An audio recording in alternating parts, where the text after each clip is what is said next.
Giridharadhari Yashodanandana Rajajana Ranjana Yamuna Tira Vanachari Radha Madhava Javihari Gopi Jana Vallabha Girivaradhari Yashodanandana Rajajana Ranjana Yamuna Tira Vanachari Jaya Radha Madhava Javihari Shri Krishna Chaitanya Nityananda Shri Advaita Gadadhar Shivasadi Gaur Bhakta Vrinda Hare Krishna Krishna Krishna Hare Hare Hare Rama Rama Rama Hare Jaya Prabhupada Jaya Prabhupada Jaya Prabhupada Srila Prabhupada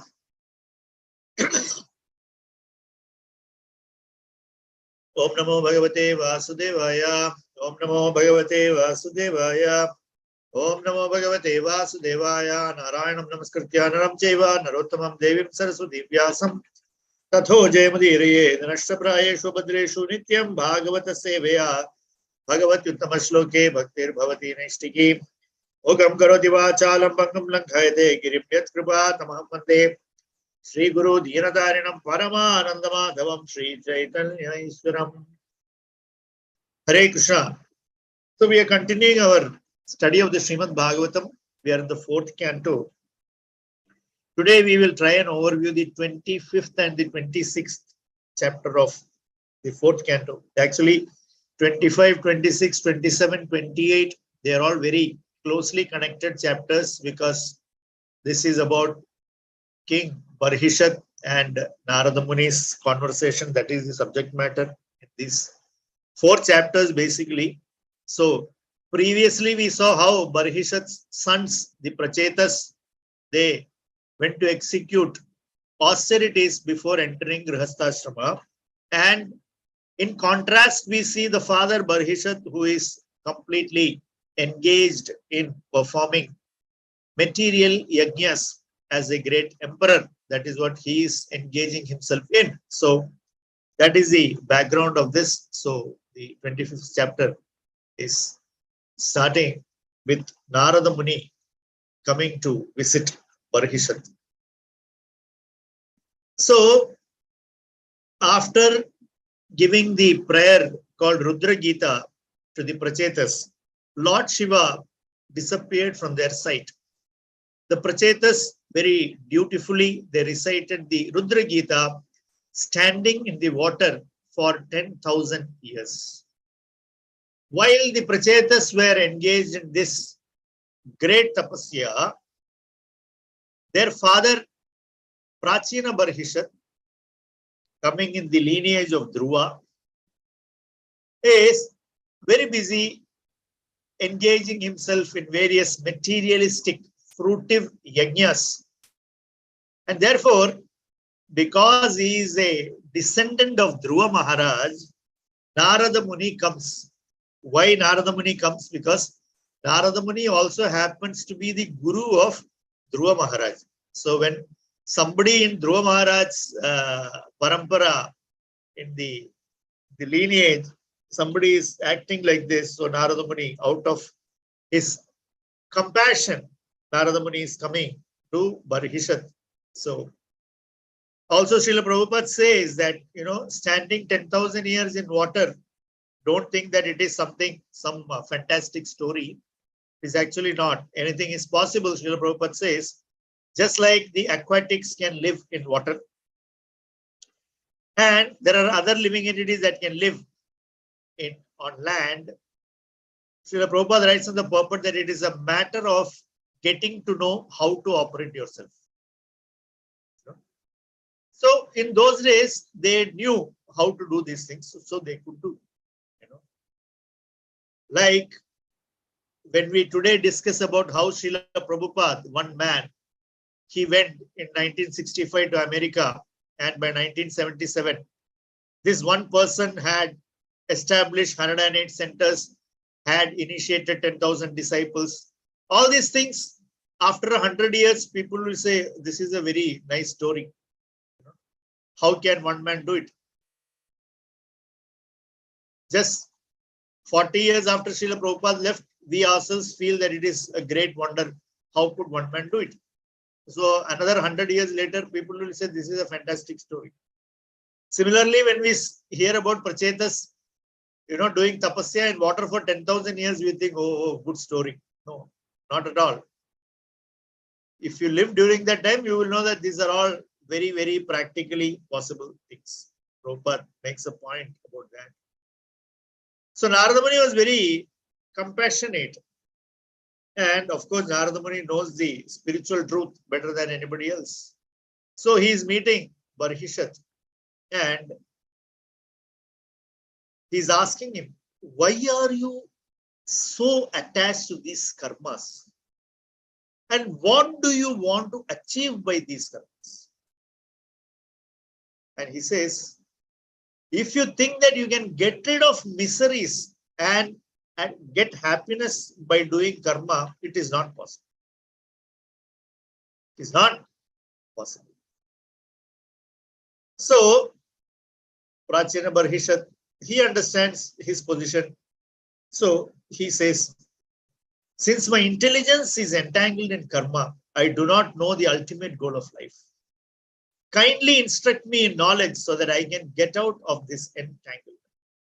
Griheshu kuta dharmeshu putradhara dhanarthadi naparam vindade mutho brahmyan samsara vatmasu.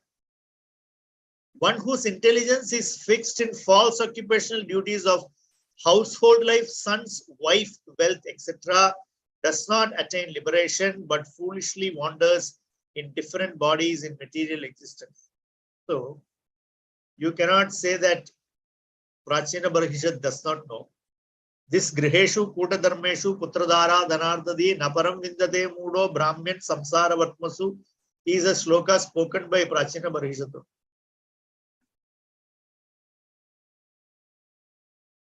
You see? So, it's a very interesting point and very relevant to us. That is, knowing alone is not enough. We should know how to practically apply that. Otherwise, simply having that knowledge, yes, oh, I am a Grihamedi because I am attached to my Griha. I have read it in Srimad Bhagavatam.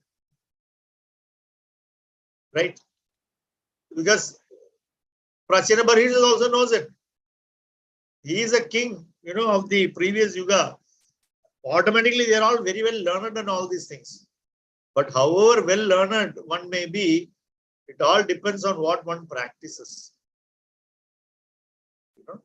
So, Prachina Barhi, he understands that practice is lacking. So, he's telling Narada Muni, you please give me that knowledge which will result in me practicing. So, Narada Muni, first he shows him all the animals that he has sacrificed in the yajnas, with his divine vision, he will show Prachina Barhi, he will say, look at the sky, you can see all the animals you have sacrificed without any compassion. And they are all waiting for you to die so that they can pierce you with iron horns. Srila Prabhupada says, when you do too many yajnas, and if there is any small discrepancy in the yajna, that animal will not get that human body. So that is equivalent to killing the animal. So naturally, the number of kills that you have registered now in this body, they will all be waiting. Karma, if not today, tomorrow, if not tomorrow, day after tomorrow, or the day after that, it will take, reaction will come. So, Narada Muni is showing Prachina Barhi, look at this. This is what is waiting for you. So that sometimes you see a very, some very harsh instruction is required so that, immediately one comes to one's senses. So accordingly, Narada Muni is using that. Although Narada Muni is the most compassionate person, he is using this opportunity to tell Parikshit, look at this, this is what is waiting for you because of too many yajnas that you have performed, and all of them are waiting for you to die so that they can take revenge on you. Then Narada Muni says, now I shall tell you a story of a king called Puranjana. Please understand it. So, Prabhupada says that this is actually all the acharyas say. In Bhagavatam, everything is recorded history. Puranjana Upakhyana is actually a story. It is an allegorical story. Whereas unintelligent people will say that everything that you find in Purana is allegorical. No. Everything that we find in Purana is history, but within Purana there are allegorical stories spoken by the acharyas, by Narada Muni and others, in order to impart some teaching. Rest all are living examples. Just like I was saying, after 100 years, Prabhupada would become a story. After 500 years, he would become simply a legend. They will say another allegorical thing. If you're a pure devotee can change anybody, they say. For that, they give one story about one man called Prabhupada. Like that, it will become after 500 years. Allegorical. So this is how history will get twisted and become allegorical. So we should not fall for it. But this is an allegorical presentation because Puranjana is interested in hearing some materialistic story of material activities. So Narada Muni is taking that route to capture Prachina Parikshit's attention. Then towards the end of the story, he will make him understand.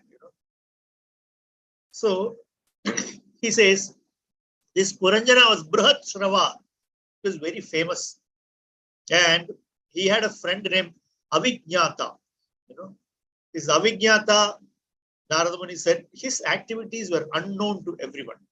Avijñata is actually the Paramatma who is staying with the Jivatma. And Puranjana means one who enjoys in a body. Pura means place or a body. Puranjana. So one who is enjoying in a body is called Puranjana. And he's called Brihat Shrava. Why? Because the living entity is very famous for engaging in so many activities through different bodies. So Narada Muni starts the story saying that this Puranjana was traveling all over the world to find a place to live, where he can fulfill all his desires and nicely gratify his senses. And he was searching and searching and searching. He could not find a place. So he became very morose. He became very disappointed. One day, while traveling like that, looking for a place to stay, he came to the south side of Himalayas, to Bharatavarsha. And he found a city of 9 gates, Navadwarapura.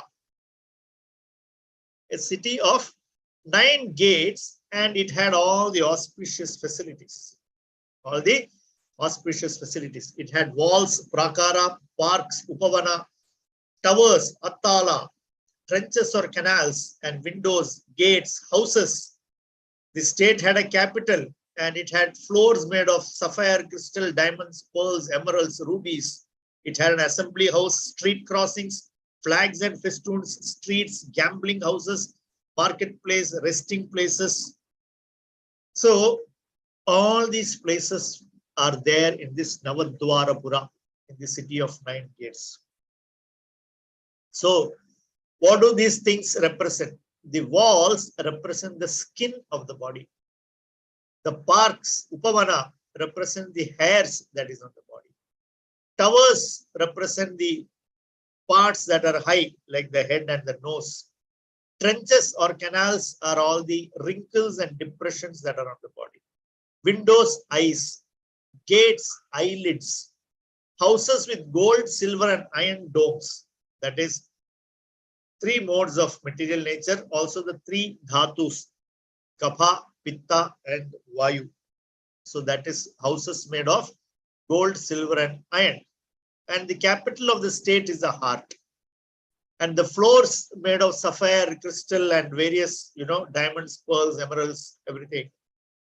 That represents the various desires for material enjoyment. All very attractive. The assembly house is actually the heart, which is the center of remembrance, deliberation, and forgetfulness.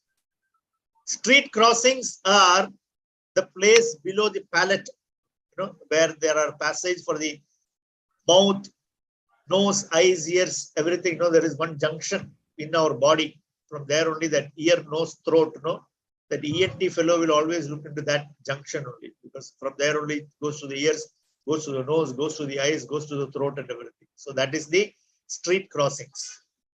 Flags and festoons represent the palms and the soles of the feet.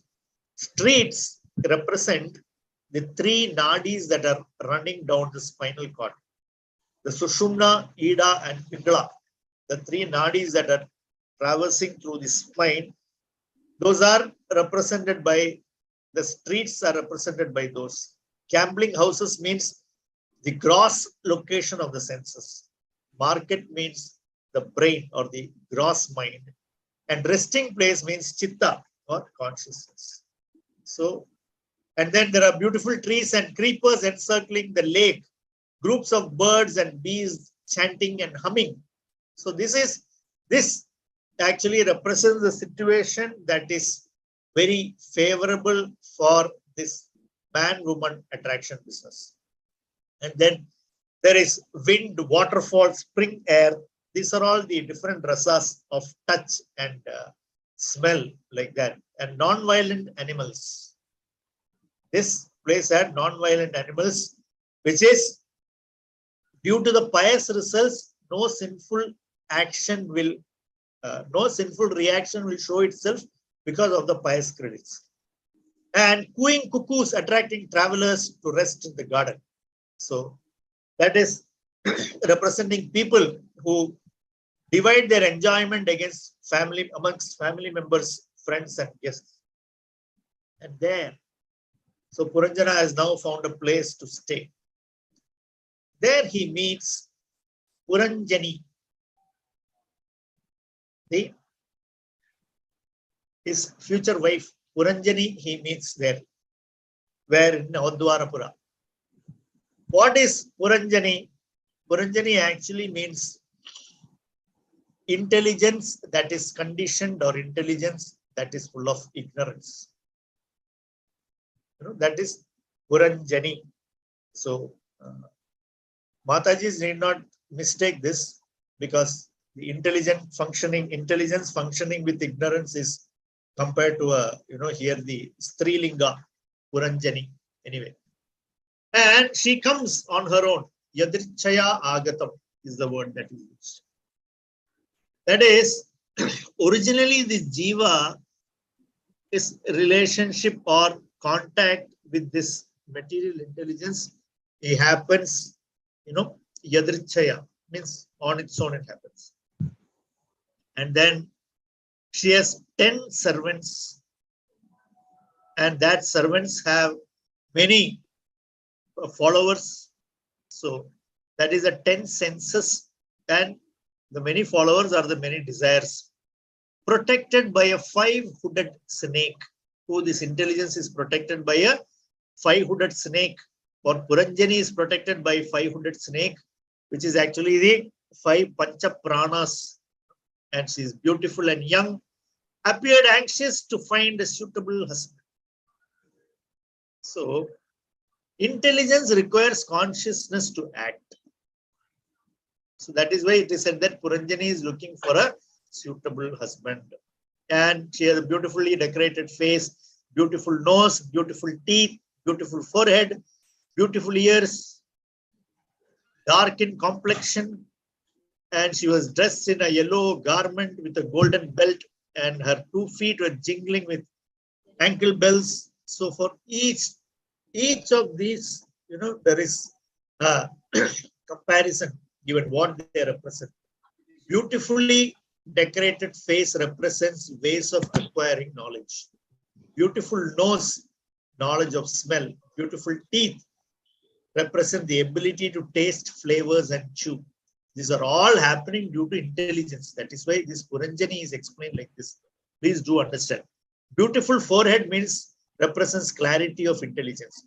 Beautiful ears represent the ability to understand scriptures concerning enjoyment and liberation.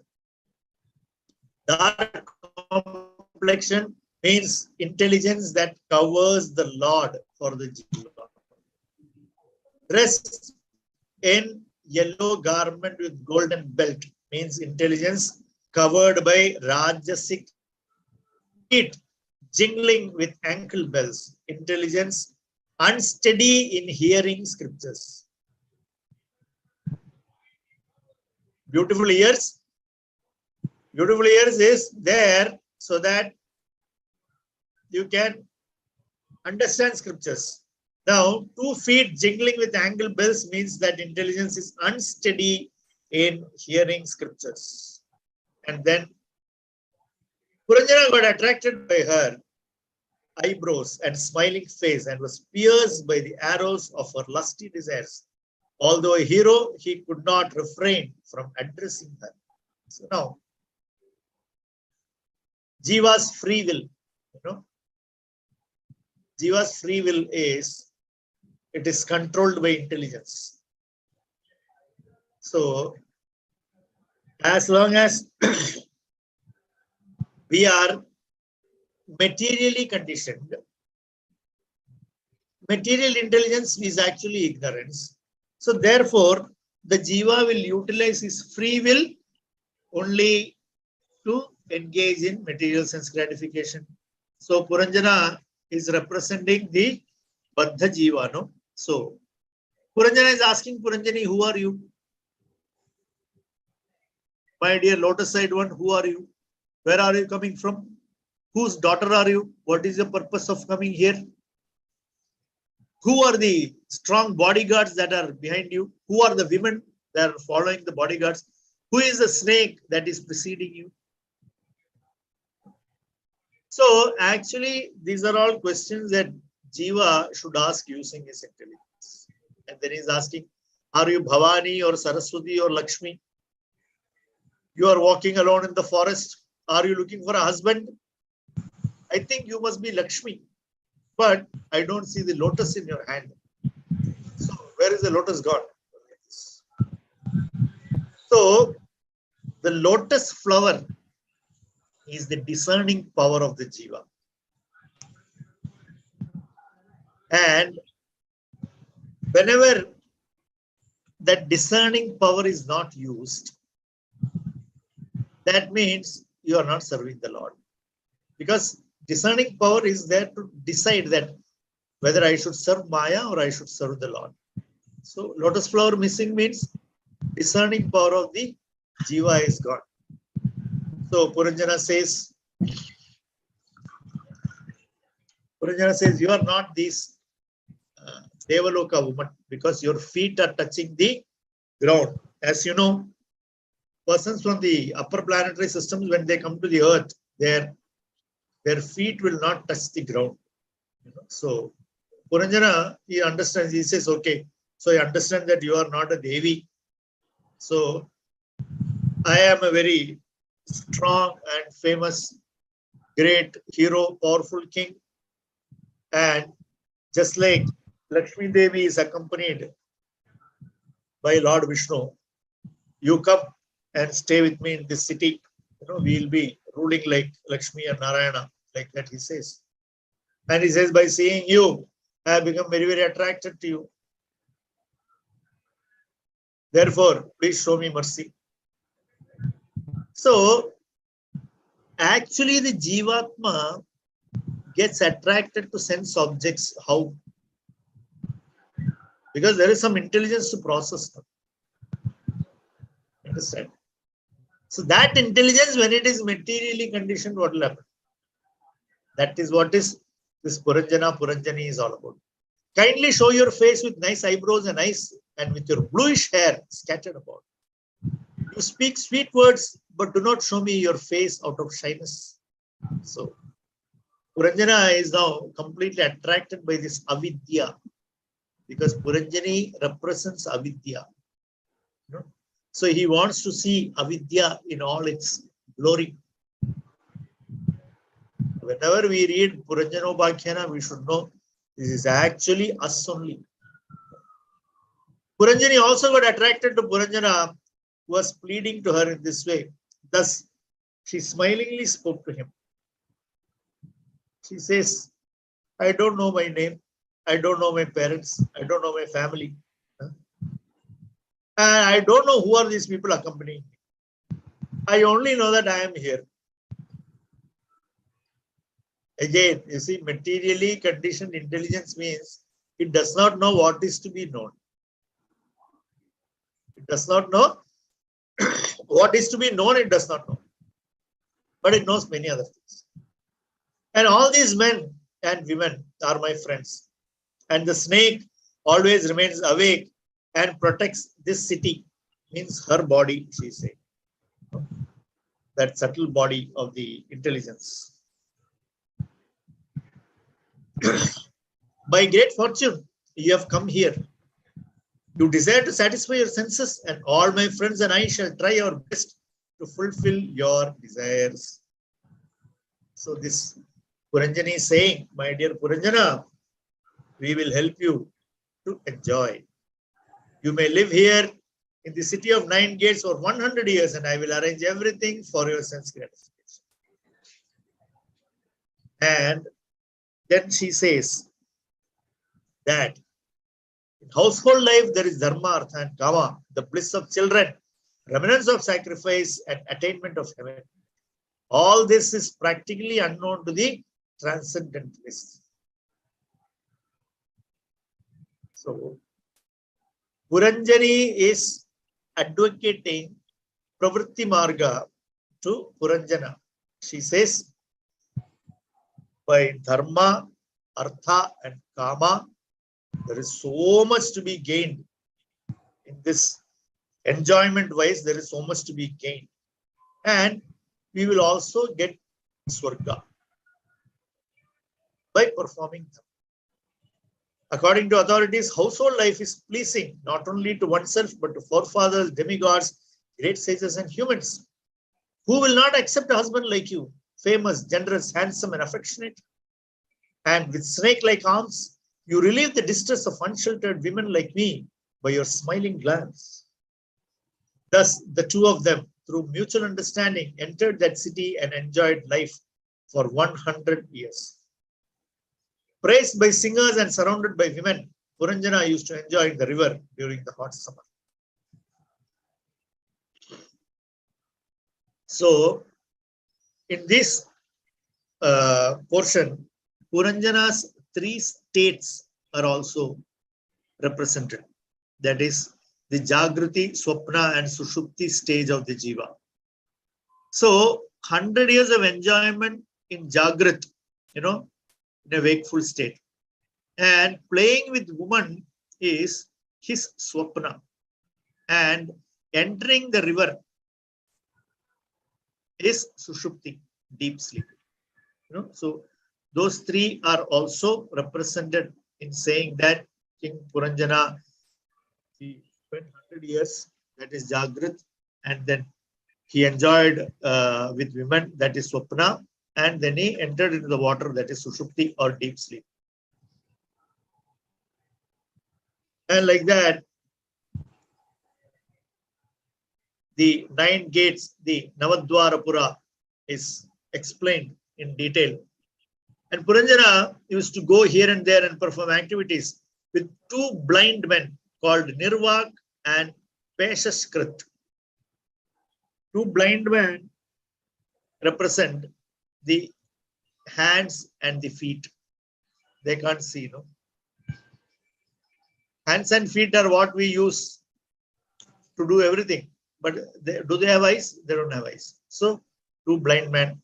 Sometimes he used to go to his Antapura, which is the heart, with Vishuchina. Vishuchina is his mind. At that time, he experienced illusion, satisfaction, and happiness from his wife and children. So, with Sattva, Rajas, and Tamas, he got different types of satisfaction and happiness. From his wife means what? Intelligence. And children means objects of intelligence. So that way Puranjana is continuing. He fulfilled all his wife's desires, being thus entangled in mental speculation and fruitive actions, being lusty, cheated, and foolish. He followed her every move like a pet animal. Narada Muni is saying this Puranjana followed Puranjani just like a pet animal. Who is the pet animal?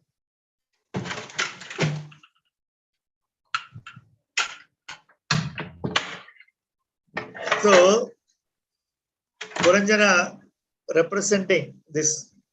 Thus, foolish Puranjana was cheated of his own nature. Even against his desire, he remained under her control, just like a pet animal. Krida Mriga is the word used by Narada. That is, Puranjana became a pet animal in the hands of Puranjani. That means Jiva becomes like a Krida Mriga for the materially conditioned intelligence. So now from this we understand the importance of cleaning the intelligence. You know, how important it is. Otherwise, what will happen is that through that intelligence, all these sense gratificatory matters are being processed, and simply we continue to move in the same path of sense gratification time and time again. In the 26th chapter, King Puranjana going to the forest to hunt. Again, the Puranjana going for a hunt in chariot, that is analogous to the Jiva in the material body. This chapter describes how the Jiva sometimes gives up his proper intelligence under the influence of tamas and becomes attached to forbidden objects, and how he regains their discrimination. Once upon a time, King Puranjana went to the forest mounting his chariot. So what are the features of the chariot? So Puranjana is there. He is the Atma. Chariot is the body. He is carrying a bow, that is absorption in being the Karta and the Bhokta, that is represented by the bow, and his golden armor and the chariot's golden decorations. This chariot is decorated with gold. Puranjana is wearing a golden armor. Both represent Rajoguna. And then he has a quiver full of unlimited number of arrows. Unlimited number of arrows can only represent one thing. What is it? Unlimited desires. Because the bow that he's carrying represents his self-identification that I am the Karta and the Bhokta. Correct? That is a bow. I am holding, I am the doer, so I am the enjoyer. See how the material intelligence makes us feel that I am the doer. First, we have to, the Jivatma, the Baddha Jivatma, first he convinces him, I am only doing this. That automatically then I am the enjoyer follows that. Right? That is why Krishna breaks it right at the beginning, saying that Karmani eva adhikaraste mahaphaleshu. That is the greatest shock, you know, as we enter the study of Bhagavad Gita, the second chapter itself, Krishna will break that. You know? You are not the enjoyer. Later on, he will say you are not the doer also. The modes are only doing, you are not doing it. But you see the materially conditioned living entity, because he is holding that bow, And using that bow, he will shoot the unlimited desire arrows. Unlimited arrows, he has got a quiver, and then he has got 2 explosive arrows. Unlimited arrows, unlimited desire. 2 explosive arrows are ahanta and mamata, ego and possessiveness. Then he has got a set of 5 arrows. That is the 5 Jnanendriyas. Then he has got, 5 activities of the Jnanendriyas. And then he has got 5 horses, which are the 5 Jnanendriyas itself. 2 wheels of that chariot, which represent sinful activities and pious activities. You see? So the chariot is moved. The Jivatma's journey in the material world is moved on these 2 things: sinful activity or pious activity. Both will make sure that you keep moving in the in the same way, same chariot. And 3 flags, 3 modes of material nature, 5 supports, 5 life wells: prana, apana, udana, samana, vyana, vayus. And the rein of the horses is the mind. Driver, the chariot driver, is intelligence, and the sitting place is the heart. And the 2 poles to which the harness is fixed in the chariot, that is lamentation and illusion. And 7 coverings the chariot has, that are the 7 dhatus. 7 dhatus that are covering skin, muscle, fat, blood, marrow, bone, and semen. These are the 7 dhatus. These are the 7 layers that is there in the material body. And then 5 different types of motions of the chariot. That is the 5 activities of the karmendriyas. And then there are 5 obstacles, which are again the 5 kinds of airs that are passing within the body. And 11 commanders for the chariot, 10 senses and 1 mind. 11. And destination. He is going to the forest named Panchaprastha. That is 5 sense objects. So like this, Puranjana has got into the chariot and going to hunt. So giving up the company of his wife, with great difficulty, Puranjana proudly took up his bow and arrow and went to the forest, inspired to hunt. So here hunting represents woman hunting. Giving up wife represents giving up dharma for sense gratification. The bow and arrow here represents attachment and hatred. Influenced by demoniac propensities, his heart became very hard and merciless, and without consideration, he killed wild animals with his sharp arrows. And then, if a king is too attracted to eating flesh, he may do so, but as per scriptural directions for special Shraddha performances, and only animals suitable for sacrifice should be killed. It should only be done in the forest and only as much as required. These are the scriptural regulations for animal killing. No? If it is tirtheshu, means for performing Shraddha. And Medhyan Pashun, it means that only suitable animals for sacrifice. And should be done only in Vane, the forest, and it should be only Yavad Artham. Yavad Artham is very important.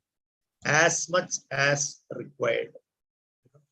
This Yavad Artham only, we actually make it, this Yavad Artham, we will expand as much as required, means we will say this much is required. We will simply increase that space between the 2 brackets and say this much.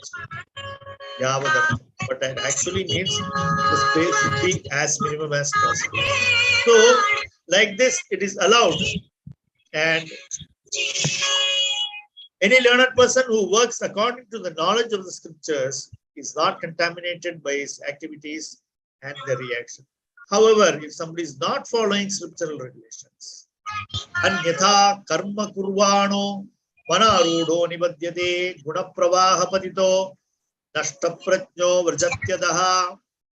So here Narada Muni says, one who acts whimsically is influenced by pride and bound by those actions. Thus he falls down by the influence of the gunas, loses his intelligence and sinks down into samsara.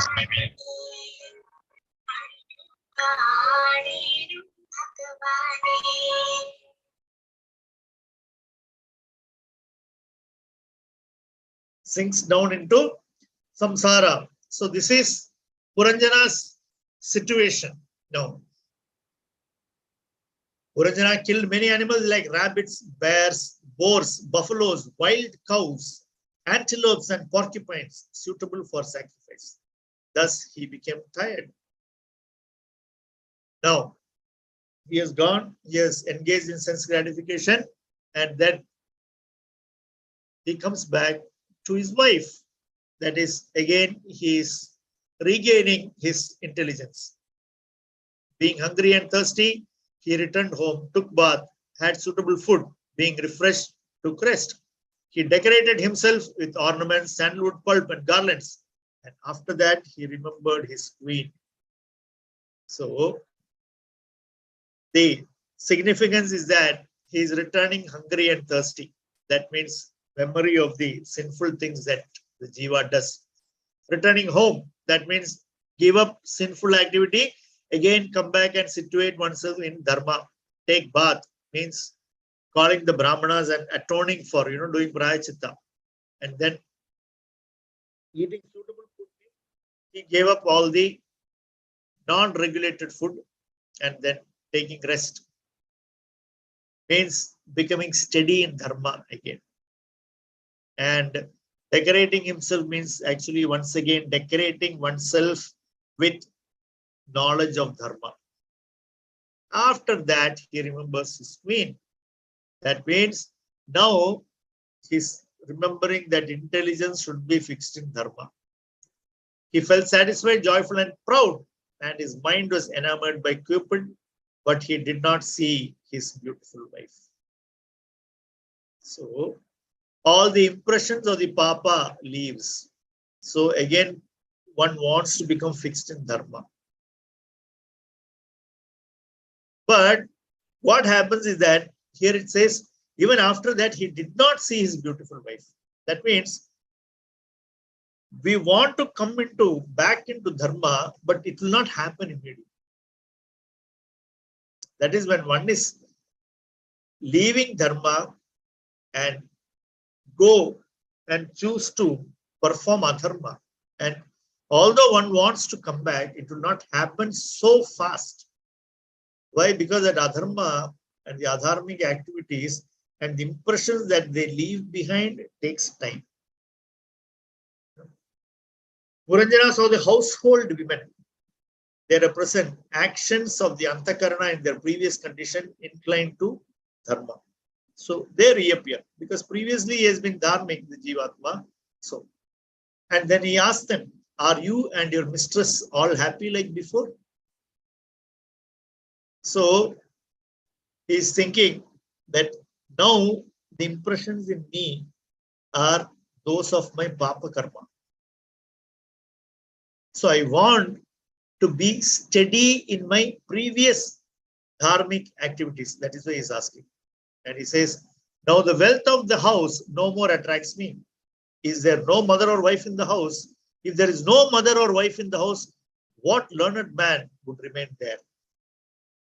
Meaning, when the jivatma comes back to dharma, all the things that are supposed to be given up, which were very attractive, no more is attractive. And here he is saying that if there is no mother or wife in the house, who would want to stay there? Mother represents Vishnu Bhakti. Wife represents intelligence, which is dharmic. So what should we have?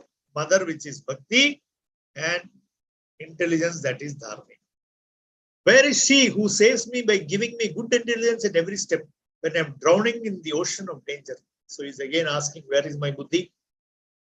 The women said, we do not know why your dear wife is lying on the ground without bedding. Means now intelligence, which is dharmic, will be very simple. Seeing his queen lying on the ground, he became very bewildered. So now he understands that what a foolish fellow I was. He pacified her with sweet words filled with regret. So pacifying feeling regret, meaning coming back to dharma and having paschatapa about all the papa karma that one has performed. Oh, I have made a mistake. I don't want to make that mistake again. So like that, what happens is that again that door towards liberation becomes open. Puranjana, being expert in flattery, slowly appeased her. So now Jivatma is saying that, I will no longer utilize my intelligence for sinful activities. First, he touched her 2 feet. 2 feet, touching 2 feet represents giving up of ahankara and respecting the Vaishnavas. And then he embraced her and spoke as follows. That means he put his intelligence back in his heart. An unfortunate servant is not punished by the master for his offenses. Puranjana is telling his wife. So, what this signifies is that devotee would think, that the Lord has put me through this in order to teach me path of righteousness. Therefore, now I will never lose my intelligence. A master's chastisement should be accepted as great mercy by the servant. Only a fool would become angry. Puranjana is saying, So, devotee also always thinks that punishment or what feels like a punishment is actually the highest mercy of the Lord. Why? So that we will not again do papa. So Puranjana is telling Puranjani, please give up your anger and show me your beautiful face. Your sweet words, smiling glances and blue hair attract. So devotee is praying that may I be fixed in my intelligence as I was previously fixed. May my intelligence become very steady. This is how the devotee is praying. So Puranjana says that, oh hero's wife, I will punish anyone if he has offended you, except for a Brahmana and a Vaishnava. I never saw you like this before. Thinking of me as your intimate subordinate, be kind to me, who has offended you by going to the forest. So, dharmic intelligence will not give up the jiva if the jiva makes sure that he remains in the path of dharma.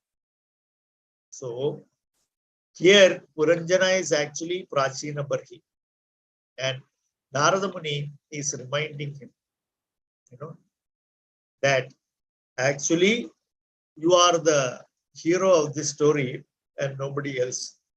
So that we will, the next 2 chapters, we will discuss how Narada Muni exposes the truth to King Prachina Barhi. So today we stop here with the chapter 25 and 26, describing the nature of Puranjana and Puranjani and how Puranjana goes to forest and then how he gains his bearings back and return to Puranjani.